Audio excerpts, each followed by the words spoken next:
So, I spent I shouldn't say the last, because the last 6 years I've been the athletic director, assistant AD at Needham, and the athletic director at Newton North. Prior to administration, I was a Division I men's basketball coach. I'm originally from Detroit, Michigan. And sports coaching, athletic administration is part of my life. Like, I want to be able to give back. I want to be able to help young people. I want to be able to help coaches be better at what they do. Khary and I worked together at Newton North High School, and he approached me about doing this. As I walk in here this morning, I feel like I'm back in Detroit. Like, I feel like I'm at home. So that feels good. And so, whatever I can do to help the youth of Boston, I'm trying to do some stuff back in Detroit. I feel like that's what my calling is, and that's what I want to do. Yeah, as you kind of talked about it, like being in the city, it's a vibrant place. Basketball is such a big part of the fabric of this area. Yeah. You're right down the road to Newton, but Yep. do you feel it? Do you feel it when you kind of come into the city? The moment I walked in, that's what I said. I feel like I'm back home. You know what I mean? And that feels good. Going back to Detroit, talking to all my people. We've run a couple tournaments myself. And Chris Webber, who's an NBA Hall of Famer, he's somebody I grew up playing AAU with. And we've been doing some stuff back at home, and we're trying to expand it now. And this is right along the lines of stuff that we're trying to do to connect our coaches and help them be better and help our youth at home. What's the message you want to deliver today to the people who are here? And also, as we're, got this on camera, what's a message you want to deliver about basketball and what you would like to see, from an outcome from some event like this? Well, first and foremost, I hope whatever I say today, if somebody takes one thing away from it, I feel like it's a win. I heard this a long time ago, and I truly believe it, that sports are a microcosm of life. And we need to use sport to make our young people better. And we coaches have the ability to connect with young people unlike anybody else. And so you need to use that platform, use that influence to make sure that they leave you better than they came. And so, I want coaches to grab something today and go back and hopefully use it, be better with their young people and help them achieve their goals, whatever they are. Because honestly, 99% of them are going to play college basketball. 99% of them are going to go be pros. They're going to go be people. They're going to be fathers. They're going to be husbands. They're going to be employees. They're going to be teammates. Can they be better people in all those areas? I like to ask this question. What does basketball mean to you? And what has it meant to your life? I wouldn't be standing here without it. And I grew up on the west side of Detroit, and I had a really solid home environment. I had a father and a mother in the house. They looked out for us. They did the best they could. I wasn't the richest. I wasn't the poorest. But the game gave me an avenue of purpose. I played Division I basketball. Fortunately, I was lucky enough to do it. I signed a letter of intent the day before school started. I wasn't sure I was going to be the avenue for me. I played for my local college. It was a block away from my house. I became a coach at my alma mater because I had that opportunity. It turned into a 20-year career. And I was able to give back to a lot of the young people. I look now at, some of those players who were pros, and then a lot of them who weren't, who are, like I said, fathers and husbands and, start businesses and all this other stuff. And so that's what I'm proud of. And that's what I do this for, is to be able to continue to give and hopefully have some success stories down the line. Yeah, so it happens way beyond the painted lines, Yeah. right? Like there's so Yeah. much more that happens. And Kareem kind of talked about it. Like there's careers in sports, there's careers in basketball, Yeah. whether you're an announcer, videographer, all these different things. Yeah. Like, how can like that message hopefully get across to the youth as well? Because there's so many ways you can be involved. You know, you don't have to be a Division I coach. You don't have to be a high school coach. You can be a statistician. You know, you could be a sports psychologist. You could be an athletic trainer. You know, you can, you know, if you're great enough to go on and be a NBA executive or, you know, work in a college athletic department. Like, it's so vast, like, how you can be involved in athletics, and people don't get those things shown to them or understand what they actually can do along the lines of athletics. So, you know, if we can continue as adults that have been in these areas, you know, we got Ronnie Nunn, who is a legendary NBA official. Like, how many kids are thinking about officiating? Like, you know what I mean? Like, there's so many ways you can be involved in the game, and like, if they don't get exposed to it, they never know.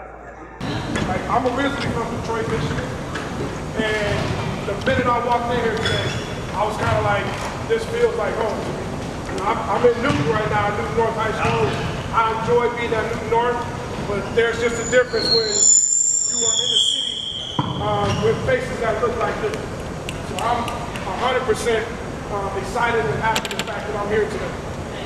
Kareem, he and I worked together at Newton North. He asked me over the summer when I do this, and I didn't know what I was getting into. I'm thinking, you know, I'm gonna come, you know, do some drills, you know, show some offense, do some stuff that's just like second nature. And then he was like, I want you to talk about social emotional coaching. I'm like, oh, okay. And so you see, I got some notes here because I wanted to put my thoughts down because it was thought-provoking for me to start putting this together. And I think it's such an important part of coaching that I think we are all always doing anyway, but I think the more cognizant that we are of what we're doing, the better we're gonna be at it. So I'll tell you a little bit about myself. Like I said, I'm from Detroit. I went to a college called University of Detroit Mercy. It was a block from my house, and it was like my dream. I had never been out of the city. I had gone, snuck in the gym, watched games when I was a kid, and it was like, this is where I want to go. And in high school, I went to a Jesuit high school. I got recruited to go there. I don't know if I don't want to hear that. But I was a decent player in junior high. I do go. And I went to University of Detroit Jesuit High School, all boys school. Complete culture shock. I'm 6 miles Illinois. If you know anything about Detroit, just west side of the city. And I go to an all-boys, predominantly white school. And pretty good career there. And I ended up going to University of Detroit Mercy. I signed a letter of intent the day before school started. Like, that's how crazy my recruitment ended up going. Played for 2 black coaches in college. Ricky Birdsong, who God rest his soul, he ended up getting murdered in the hate crime when he went to Northwestern University. And Perry Watson, probably nobody in this room has ever heard of him. Perry Watson is a legendary high school coach in Detroit. He coached at a school called Detroit Southwestern. He coached Jalen Rose, Sean Leonard, Howard Isaac, who went to BC. My graduating year, I'm aging myself right now. My graduating year was 1991. He had 7 Division I players.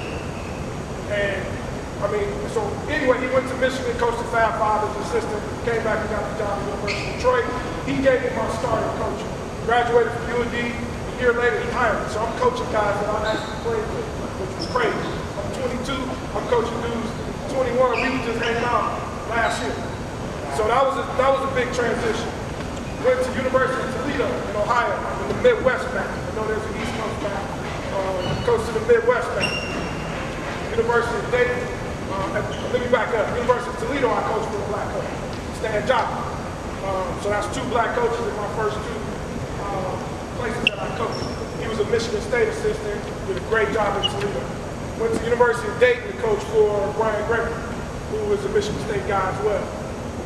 Was really fortunate to go to University of Michigan to coach for Tommy Allen, who was at Harvard right now. I was with him his last 2 years, and we got fired.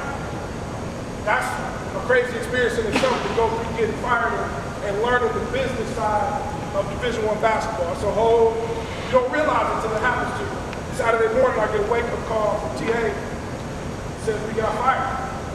I hang up the phone, sitting there like, man, like this is, you know, it's all peaches and cream until you get that call.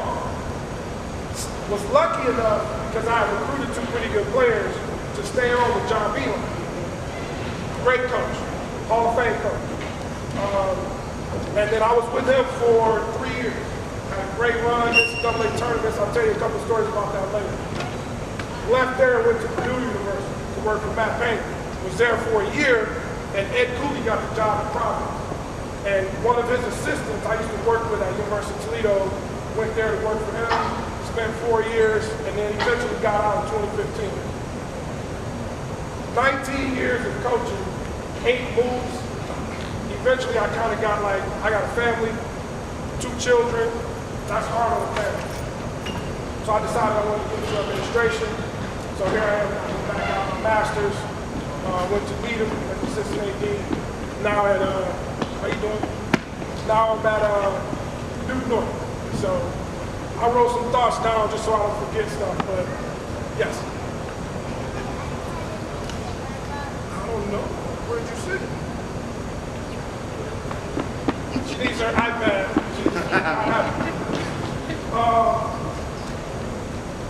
So first thing first, I really would love to have a conversation. Like I really don't want to hopefully stand up here and just talk at you for however many amount of time it is that we get together. So if you have a question, if you want to share something, please do it. Because I guarantee you stuff you're doing at your current situation, somebody else will want to know. So, you know, I'm not just running down the floor with some kids in a normal, you know, clinic that like it's hard to get feedback. This is more of a conversation. So if you got something, please share it. So there's this concept that I truly believe that sports are a microcosm of life. And anything that you are doing as a coach, it's a life lesson every day. Every day. Whether it's winning, losing, time management, being on time, being a good teammate, handling adversity, like everything you are doing as a coach, please don't take it lightly. Please don't take it lightly. Because sports are teaching your kids something every day, good or bad, good or bad. You got to model the behavior that you want your kids to have. You can't be that coach that's do as I say, not as I do. And like think about, you know, it looks like a lot of young faces here, but like think about how you were coached when you were young. It's different. Damn sure different for me. Like I'm 50 years old. I don't care to tell you that, I feel pretty good. I'm 50. And the way I was coached, I could never coach like that. And I had some other coaches, dudes I love. Like I coach because of guys that coach me. So I'm not saying they were bad coaches, by no means. That was just the culture at that time. You know, I had this, it's funny when I was in college, and I was telling you about Perry Watson. He was my coach my junior and senior year. And I played with 4 guys. There was 4 guys on the team named Mike. Mike Jackson, Mike Hamilton, Mike Aaron, Mike Lovelace. So we all had to get a nickname. Love, Ham, Mike K, Mike Jack. and it was funny. My nickname, like guys would just joke with me all the time off the court. And like we got kids in the room, so I can't say it all. But like my nickname was GD Jack. Like, cause that's all he yelled during the game. God, Jack. And like, you know, it was like, okay, we fix it, don't talk to coach, and go back and do it. And I love coaching. But he was cussing me out on a regular. We can't do that nowadays. We can't do that nowadays. So model the behavior that you want out of your kids. You know, how you handling officials. You know, please and thank you when they see you interacting with people. Like model the behavior that you want your kids to see or to do. Because if you don't, how can you literally look at that kid and ask them to do something but you're not doing? Now there's gonna be exceptions though, don't get me wrong. You're gonna get mad, you're gonna have to discipline, you're gonna have to do certain stuff, but model the behavior that you want out of kids. So social emotional coaching, it's benefiting not only the kid, but the team and your overall performance. Because if you're doing these things to help that individual, they're going to be better when they go out to play. They're going to give you more. And I always felt this as a coach, even as an assistant, that like I could get on my kids more because they knew I loved them, because they knew I was doing it for the right reason. And I spent that extra time where there was, and I'll get into some of the things that hopefully you're doing or maybe you start doing, but if I was shooting with them before practice, or if I took a minute to watch an extra film, or if I brought in somebody in college, you know, it's easier sometimes, but like I would bring a kid to my house and have a meal with my family occasionally. Those little things are now going to allow you to be able to coach them hard and them not take it personally. Because if they don't feel that and you start getting in their butt, they're going to be looking at you some kind of way. And you're not going to necessarily get 100% out of it. They're going to play because they love playing. And they want to achieve a goal. And they want to be good for their teammates. They ain't going to be doing it for you. I can assure you that. Unless they know you care about it. They are not. They are not. So keep that in mind. You got to do the work up front to get them to give it to you later. So I ran across this John Wooden quote recently. And you know, everybody got John Wooden quotes.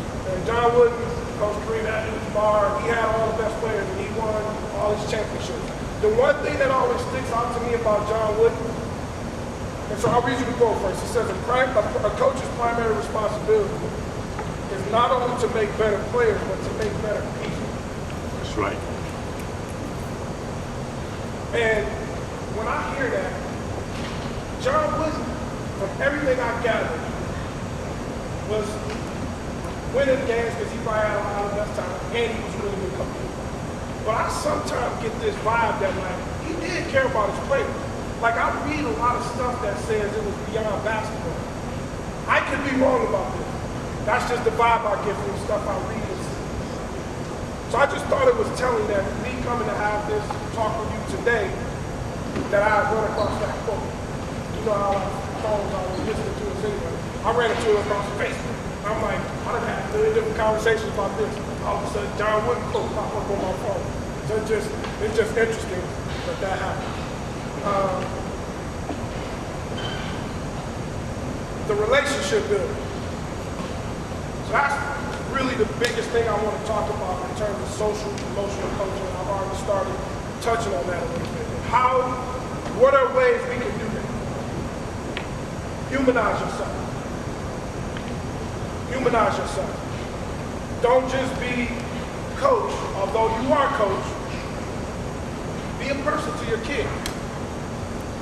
You know, tell them about your family at time to time. Hey, I got a kid, I got a son, he's playing. You know, I gotta get home to my wife, you know, I'm a dad, you know, I gotta be a family man. Like they wanna know about who you are. And if they know about who you are, you're gonna learn about who they are. Because they're gonna feel the walls will come down. They're vulnerable now. And like, mental health is a real thing right now. It's always been, but now we're talking about it. That's right. It's always been, so I don't want that to come off the wrong way. That's always been a thing, but now we're talking about it. You have a unique power and ability because you have your women, men, or you know, some other adult that they come around during their day. They care about what's going on with you. They care about it. So you have the ability to reach them in a different way. So humanize yourself so that they feel vulnerable. Humanize yourself. Laugh with them at times. How many of you play music before practice? Anybody? So when you play music before practice, you ever talk to your kids about the music they listen to? You know what I mean? Like, you know. One player checked out. So when one player checked out, you want to like touch base on like some things that player that you see that player doing wrong. Now, although he was pulled out, it's not particularly because he says he did something wrong, but also because his body language. Yes. Like how he approached the situation, although he didn't say anything. But most players are taking it as like, oh, you know, coach is picking him, but in all reality, I know you're passionate about the game and you're mad, but you also got to give me your mind about the potential so we will win this ball game. So first of all, I say